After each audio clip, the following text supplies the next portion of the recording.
All right, you guys, this was on my mind as a nightcap, and I want to bring it to your attention so that you can sleep on it if you watch this video tonight, if you watch it in the morning, just to bring something to your attention.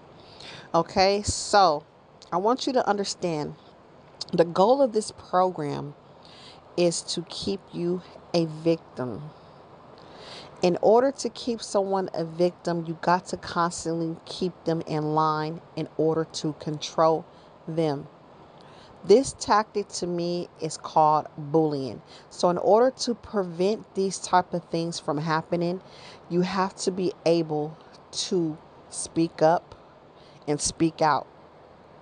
And what does speaking up and speaking out look like?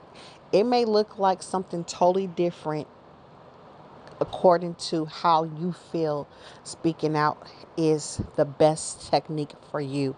For an example, speaking up and speaking out to me, my best outlet is what I'm doing now. Making videos and speaking about my situation publicly in order to get awareness out, in order for this can be documentation, because we don't know how far situations may go. And so you never want to get in a situation when no one knows your story and something happened to you and someone wrote your story for you. Tell your own story so that the truth can be heard straight from the horse's mouth. And if those don't believe you, who cares? Because they're already calling you crazy anyways. On top of that, it may look for someone differently, meaning speaking up may be you talking to a counselor about your situation, writing it down in a diary, taking pictures, doing whatever you want to do.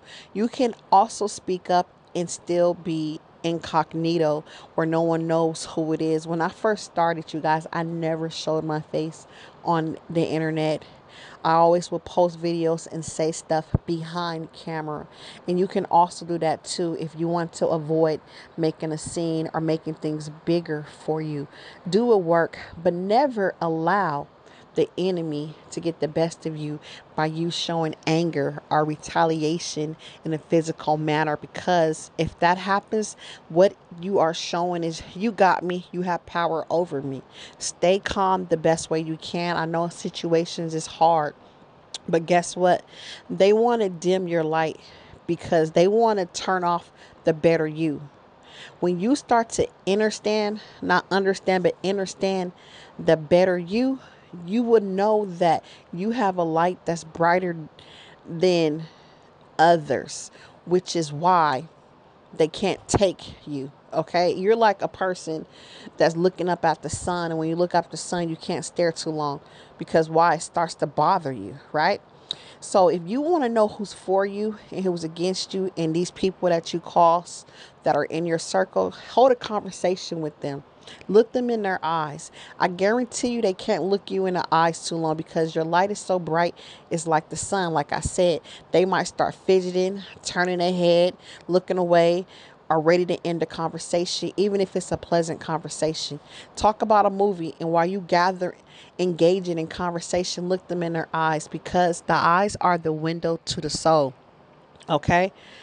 You can look somebody in the eyes and you start seeing things different. You might see a glow coming back at you from their eyes. Like, oh my God, like something about this person I really like. And you're staring at their eyes and engaging. Then you might look someone in the eye and see darkness. And you might get this vibe like, I don't know why this person did nothing to me. This person is nice to me. But something about them, I just can't put my hands on it. But I don't trust them and I don't like them. So I'm going to keep my distance. Pray for that. Pray for that discernment.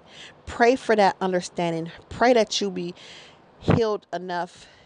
Well, reason I'm saying healed is because you got to be on a different mindset to receive this type of understanding, okay, about yourself. Healed enough that the pain that you were going through is like, it is what it is, but how am I going to stop it? Okay. I feel that we got to pray. But prayer is dead without action, meaning you got to put something in line to help the prayer go further. If you're praying for this to stop, what can I do today, tomorrow, differently that I wasn't doing to help this stuff stop things from happening to me. Okay, do something different. If you were just praying and nothing has changed, ask yourself, what can I do to add to that prayer? For an example, I prayed for things to be different in my life, so I have to put the work in order for it to be different in my life, for a change to come.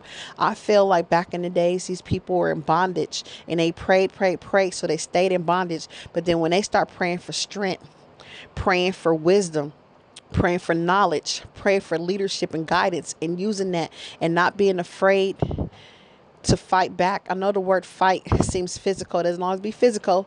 Not today. It don't have to be physical. It's all about the knowledge is power, right?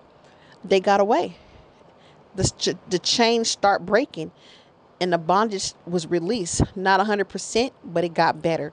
Okay, I feel like this is another tactic to keep us all in bondage, because it will eventually have you in a state of mind where you're feeling what you cannot do. You feel like I have an idea to set free, but you don't want to set it free.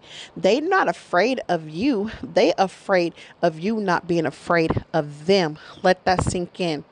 They're afraid that you will understand the power you have, and one day you'll wake up and not be afraid. So what their goal is to keep you a victim, to keep you like that poor child that has something happen to them. They scared to speak up because it's like an adult saying, if you tell, you're going to get in trouble. No, speak up. Don't be that kid in an adult's body. So this video, you guys, at the end, you probably like, why did she put this on here? I want you guys to see the people that are against me, because this is how I feel to speak up. When I go to my son's games or his practice, there's this man who's always harassing me from a distance. You get it? The tactics that are placed against me is like little things like this, where he always got to sit and wait for me, no matter what location I'm at. I can be across the way in my car. Sometimes I don't even get out. He comes all the way to my car and walk back and forth, and he's not parked nowhere by there. One day I would have my dog sitting in these same bleachers right here. He comes all the way over there and walks in front of my dog, and I said, sir, we don't even know if this dog bite. What made you do that? So my goal is to post him, and y'all pray this man away for me. Pray and rebuke the enemy together is the way.